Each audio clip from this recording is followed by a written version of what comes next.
बोलो जय माता दी। जय माता दी। जय माता दी। और माँ को आज कौन सी माता जी का दिन है? आज कौन सा नवरात्रा हो गया? 8वां नवरात्रा हो गया। तो फिर आज कौन सी देवी का दिन है बताओ? हाँ। आज नवरात्रि के 8वें दिन आपन माँ महागौरी के स्वरूप की पूजा करते हैं। क्योंकि महागौरी का दिन आज है, क्योंकि अपन तब भी भजन गाते हैं। हम नीचे जाके भजन गाते हैं ना, वो भजन तब भी हम रोज एक ही भजन गाते हैं। तब उसमें आरती माँ गौरी आती है। जय अम्बे गौरी है ना? हाँ, जय अम्बे गौरी। तो उसमें माँ गौरी का आता है ना, माँ गौरी का, तो इसलिए आज माँ गौरी का दिन है। हाँ, है ना? आपने देख लिया होगा वो वाला पार्ट कि हम आए थे कुल देवी से। आपने पहले देखा होगा कि हम कुल देवी से आए थे और उधर कुल देवी के दर्शन कर लिए ना आपने? क्या तो क्या नाम है आपकी कुल देवी का? जमवाई माता। जिसमें मैंने आपको कौन से राजा की कहानी सुना, कौन से राजा की कहानी बताई थी मैंने उसमें? इतिहास। राजा दूल्हे राय और दूसरे राजा थे कांकिल, है ना? जमवाई माता का मैंने आपको इतिहास बताया था। तब राजा दूल्हे राय और राजा कांकिल का कहानी बताई थी ना? मतलब उस पे राजा लड़ाई करता था और फिर उसको चक्कर आ गई क्योंकि धूप उधर ज्यादा हो गई थी। क्योंकि वो सुबह ही लड़ाई कर रहे थे और फिर उनकी सारी सेना को चक्कर आ गई और फिर वो सेनाएं थोड़ी सी होगी कि हम जीत जाएंगे। और जिधर हम गए थे ना कुल देवी, उधर ही वो राजा लड़ाई कर रहे थे। अच्छा। हाँ, कुल देवी में लड़ाई कर रहे थे। और फिर क्या हुआ लड़ाई करते करते बेहोश हो गए धूप की वजह से। अरे वाह। और फिर वो सोचने लग गए होंगे बाकी की सेना कि हम जीत जाएंगे। हाँ। और वो हार गए। लेकिन ऐसा कुछ भी नहीं हुआ। अच्छा, बताओ क्यों? क्योंकि फिर सारी सेना भी बेहोश हो गई थी। शत्रु सेना या राजा की सेना बेहोश हुई थी? राजा की सेना बेहोश हुई थी। फिर राजा भी बेहोश हुआ। फिर कैसे होश आया उनको? और फिर जम्बाई माता आई। और वो ने उनके सिर पे हाथ रखा और उनको आशीर्वाद दिया। आप लोगों को भी आशीर्वाद मिलता है ना ऐसे? हाँ, सबको आशीर्वाद देते हैं माता जी। देते हैं तो उनके सिर पे हाथ रखते हैं। तो फिर वो जिंदा हो गया और फिर वो राजा उनके हाथ जोड़ लिया और रोने लग गए। माता जी के सामने। हाँ। क्योंकि उन्होंने माता जी को ऐसे देखा। और फिर वो कहने लग गया राजा कि माता जी अब मैं कैसे लड़ाई करूँगा अब, क्योंकि सेना तो बेहोश है। तो माता जी ने कहा इसी बात मैं इसको अभी कर देती हूँ ठीक। तो माता जी ने सबको आशीर्वाद दिया और फिर ठीक कर दिया। फिर राजा महाराज ने के हाथ जोड़ लिए। जैसे बस खमागनी करते उन्होंने खमागनी की, बस उनके हाथ जोड़ दिए। और फिर जम्बाई माता चली गई और उनसे कह के गई कि मैं अगर तुझे चिंता होगी तो मेरा मंदिर लगवा ले। तो उसने मंदिर लगवा लिया। राजा ने मंदिर बनवा दिया। हाँ, क्योंकि उनकी जम्बाई माता का। हाँ। और हम उसी मंदिर में गए थे जम्बाई माता। और उधर अभी भी सेना हमें नहीं दिखी। जो सेना सेना नहीं दिखी आपको? हाँ। पर माता जी तो दिखे ना। हाँ, सुनो, जो सेना बेहोश नहीं हुई थी वो सेना मुझे नहीं दिखी। हाँ, क्योंकि वो राजा जीत गए थे ना, फिर उन्होंने मंदिर बनवा दिया। है ना? आपको तो पूरी कहानी याद है, मतलब मैंने जो आपको बताई थी, है ना? मैं उस कहानी को भूल ही नहीं, थोड़ी याद है ना? और दूसरे राजा भी लड़ाई करते करते बेहोश हो गए। दूसरे राजा का क्या नाम था? दूसरे राजा कांकिल। वो दूसरे राजा का नाम था काकिल। तो फिर उन्होंने राजा काकिल ने कहाँ बनवाया था? धूले राय का तो आपने बता दिया, जमवाई माता बनाए। उन्होंने बनवाया था आमेर। हाँ, राजा काकिल ने कहाँ माता जी विराजित करी थी? आमेर। आमेर में। और फिर ऐसे वो दूसरे राजा भी लड़ते लड़ते दोनों कहानियाँ सेम ही है। अच्छा, दोनों में सेम ही कहानियाँ है। अच्छा वो भी बेहोश हो गए थे? हाँ। अच्छा, लड़ाई करते करते धूप में। अच्छा। वो भी रेगिस्तान में ही कर रहे थे। हाँ, राजस्थान में अपने मिट्टी ज्यादा होती ना, रेगिस्तान ही तो होते हैं। हाँ, तो उधर सबको फेंक रहे थे इधर उधर, तो सब लड़ाई कर रहे थे। फिर उनको भी आशीर्वाद दिया माता जी ने। हाँ, और आमेर में जमवाई माता ऊपर से खुद आई थी। हाँ। अच्छा, और मुझे ये भी नहीं पता जमवाई माता कैसा आई। तो ये कहानी किसने बताई आपको? ये दोनों कहानी ये पहले ही मुझे माउकम ने बता दी थी। और सुनो माउकम, वैसे ये जमवाई माता कैसा आई ऊपर से नीचे? माता जी को, भगवान को, ईश्वर को जब अपने भक्तों पे कष्ट आता है ना, तो उनको अपने आप कष्ट क्या होता है? कष्ट यानी जब दर्द होता है ना, हाँ। जैसे बच्चों को, मैं आपकी माँ हूँ, तो जैसे आपको कोई परेशानी होती है तो मुझे पहले फील हो जाता है ना, वैसे ही अपनी सबकी माँ कौन है? दुर्गा माता, अपनी कुल देवी जमवाई माता। तो जब भी भक्तों पे, अब उनके बच्चों पे कष्ट आता है ना, यानी दुख होता है, जो भी माता दी है वो हमारी माँ। अपन सबकी, पूरे ब्रह्मांड की हाँ। माता जी कौन है? आदि शक्ति, माँ आदि शक्ति। हाँ, और सुनो, और जो भी उनकी ज्यादा पूजा पाठ करता, और अगर उन्हीं भक्तों को, जिनके अपन भक्त है, वही हमें परेशान करे, तो फिर वही माता की आंखें हमें बचाई सकती है। क्योंकि हम उनके ही भक्त हैं। जिनके भक्त होते हैं हम, वही हमें भक्त के लिए हम बचा सकते हैं। क्योंकि हम कितने मेहनत करते हैं भगवान जी के लिए, है ना? हाँ। और वीडियो में भी कितनी मेहनत होती है। तो माता जी फिर ऊपर से उनको फील हो जाता है, और वो अपने भक्तों की, बच्चों की रक्षा के लिए, उनकी प्रोटेक्शन के लिए, रक्षा यानी प्रोटेक्शन के लिए, उनको बचाने के लिए आती हैं। मेहनत तो करनी पड़ती है। हाँ मेहनत तो करनी पड़ती है ना? हाँ, जैसे आप पढ़ाई में करते हो, टीचर्स आपको पढ़ाने में मेहनत करते हैं, है ना? स्कूल जाना तो अच्छा ही लगता है, मुझे भी। हाँ। अब चलो, ये सारी बात तो हो गई, अब उन बात को छोड़ो और जल्दी से मुझे महागौरी के बारे में बताओ। हाँ, तो आज 8वां नवरात्रा महागौरी को समर्पित है ना? हम उनकी पूजा करते हैं। और महागौरी श्वेत वस्त्र, श्वेत यानी क्या हुआ? सफ़ेद। सफ़ेद को शुद्ध हिंदी में क्या बोलते हैं अपन? सफेद। श्वेत, है ना? और सफेद माता भी होती है। हाँ, तो और माता। हाँ, अरे वाह, कितनी अच्छी बात बताई आपने, मेरे भी दिमाग में नहीं आई। गंगा माता भी सफेद वस्त्र धारण करती हैं, है ना? और बताओ, एक दिन हम ना उधर गए थे, तो गंगा माता के जैसे ही महागौरी भी श्वेत वस्त्र, श्वेत यानी सफेद, वस्त्र यानी कपड़े जो अपन पहनते हैं ना, कपड़ों को शुद्ध हिंदी में क्या बोलते हैं? जो मैं पहनी हूँ। हाँ, क्या बोलते हैं शुद्ध हिंदी में? वस्त्र। वस्त्र। तो सफ़ेद वस्त्र धारण करती हैं महागौरी, और वो शांति का प्रतीक है। वो संसार में शांति का संचार करती हैं। संचार यानी चलाती हैं, ठीक है? और बताओ, पहले हम गंगा में गए थे।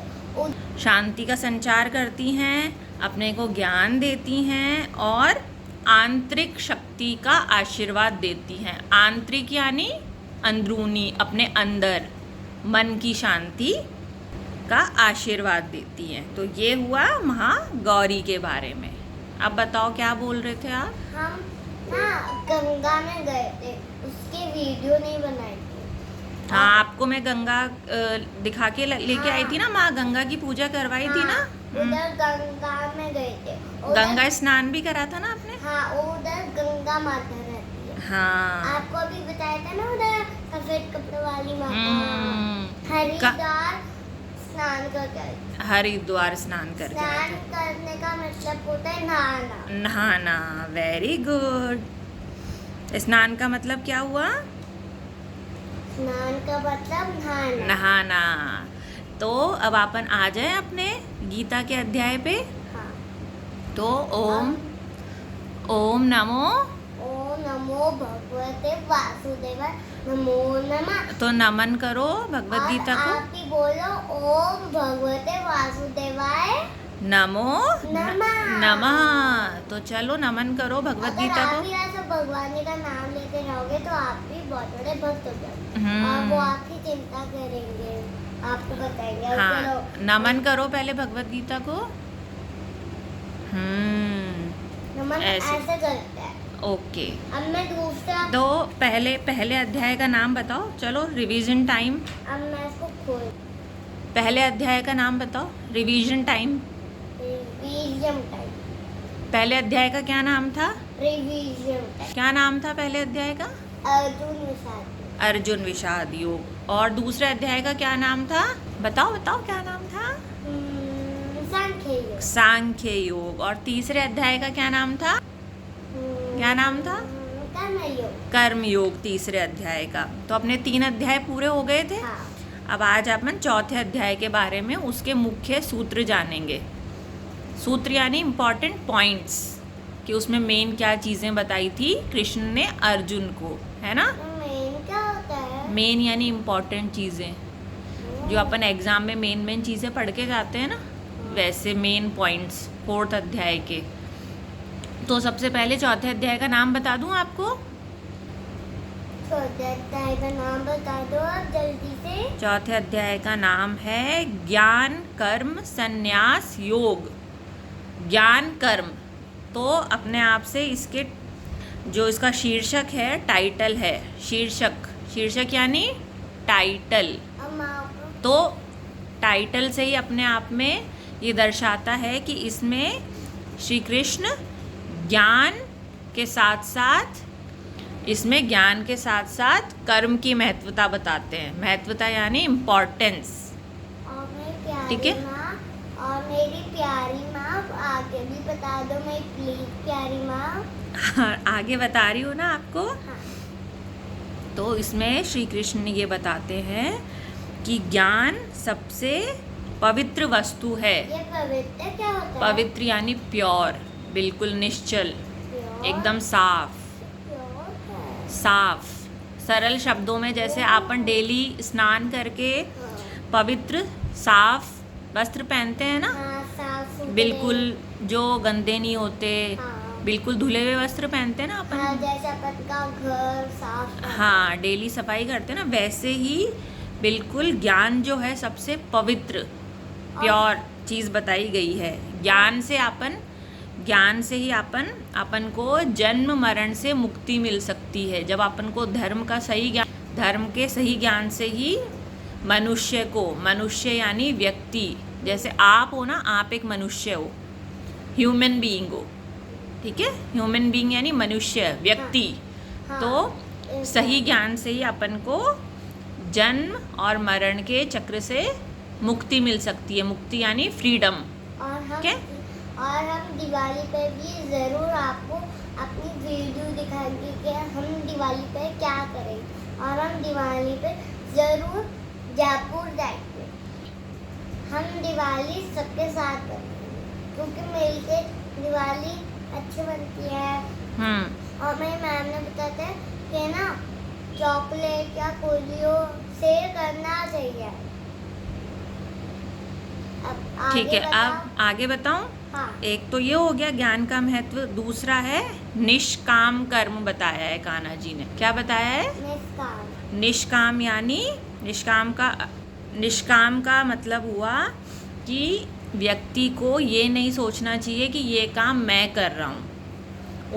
हर व्यक्ति को अपना कर्म ईश्वर को, भगवान को समर्पित करते हुए, मतलब उन पे छोड़ते हुए करना चाहिए। समझे?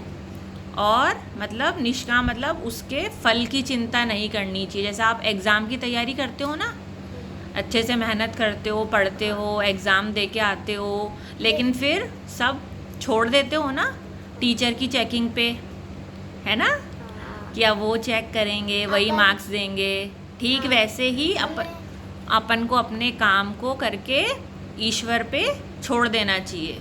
उसका परिणाम कौन देते हैं, रिजल्ट कौन देगा? हाँ, भगवान देंगे। तो ये हुआ निष्काम कर्म। और हमें अपने टेस्ट की चिंता नहीं करनी चाहिए, क्योंकि टेस्ट में सब लोग पास होते हैं। ये तो आपने पहले ही बता दिया था माउकम दूसरी वीडियो, अब आप कुछ अलग बताओ। अब ये और तीसरी बात ये बताते हैं। पहली तो बता दी ज्ञान की महत्वता, दूसरा निष्काम कर्म, और गुरु का, तीसरा है गुरु का महत्व भी बताया है चौथे अध्याय में, कि अपन को सही ज्ञान कौन दे सकता है? भगवान। एक अच्छा गुरु। मृत्युलोक में, भूलोक में, धरती पे, जहाँ अपन अभी रह रहे हैं ना, पृथ्वी पे, हाँ। तो यहाँ अपन को सही ज्ञान कौन दे सकता है? गुरु। गुरु की शरण में अपन को भक्ति, भगवत भक्ति और धर्म का ज्ञान भी मिलता है। जैसे आप स्कूल जाते हो तो वहाँ आपको कौन पढ़ाता है? टीचर पढ़ाते हैं ना। तो आपको वहाँ कौन ज्ञान दे रहा है? गुरु। तो टीचर कौन है आपके? गुरु। तो वही ज्ञान देते हैं ना, आपको पढ़ाते हैं, है ना। तो जो भी आपको अच्छी चीज़ें सिखाता है, आपको धर्म की ओर ले जाता है, जो आपको अच्छी चीज़ें सिखाते हैं, वो आपके गुरु होते हैं, है ना। गुरु ही आपको सही और गलत सिखाते हैं, है ना। आपको कितनी अच्छी चीजें पता है भगवान के बारे में, कितनी, ये तो बहुत सारी चीजें है ना। और इसमें भगवत गीता में गुरु कौन है? कान्हा। कौन है गुरु? कान्हा जी। और किसको ज्ञान दे रहे हैं वो यहाँ?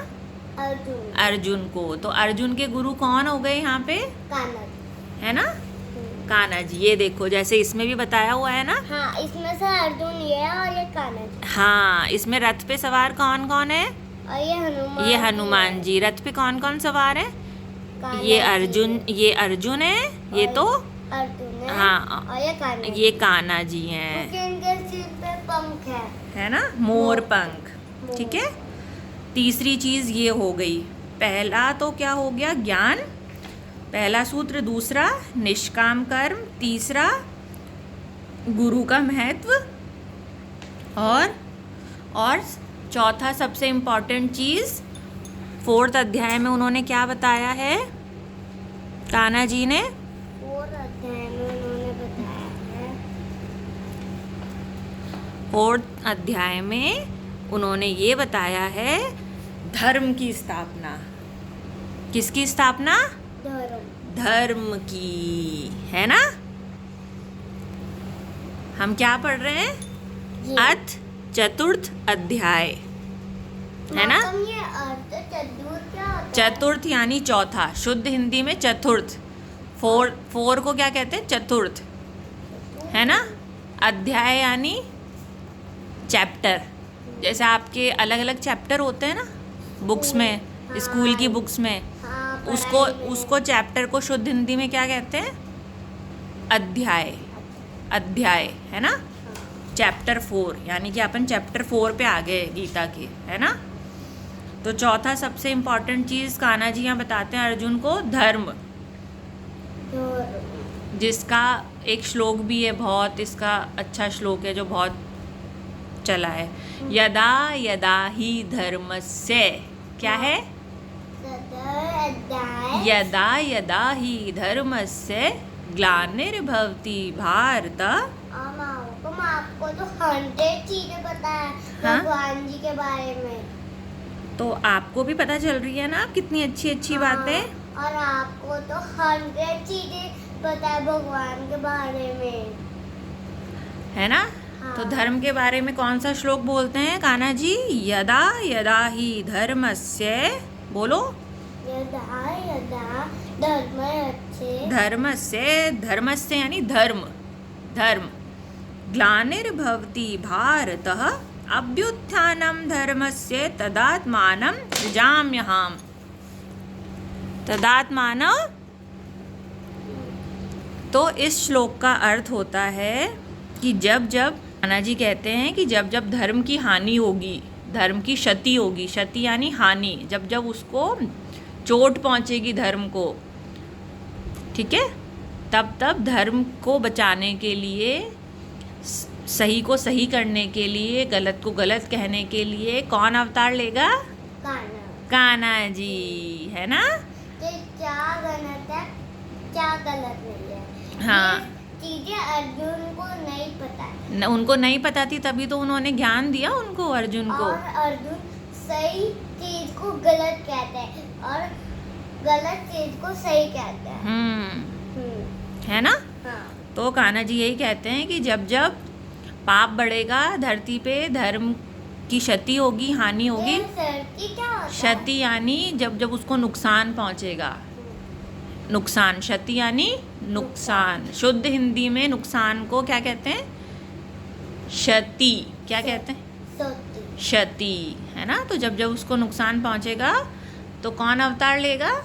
कान्हा जी भगवान रूप में, मनुष्य रूप में धरती पे अवतार लेंगे और उस धर्म को बचाएंगे। क्योंकि अर्जुन बहुत बड़े भक्त है कान्हा जी के। हाँ। और कान्हा जी उनकी सारी चिंता दूर करते हैं। हाँ, तभी तो वो उनके सारथी बने धर्म की स्थापना करने हाँ, के लिए, है ना? क्योंकि अर्जुन बहुत परेशान रहता क्योंकि है।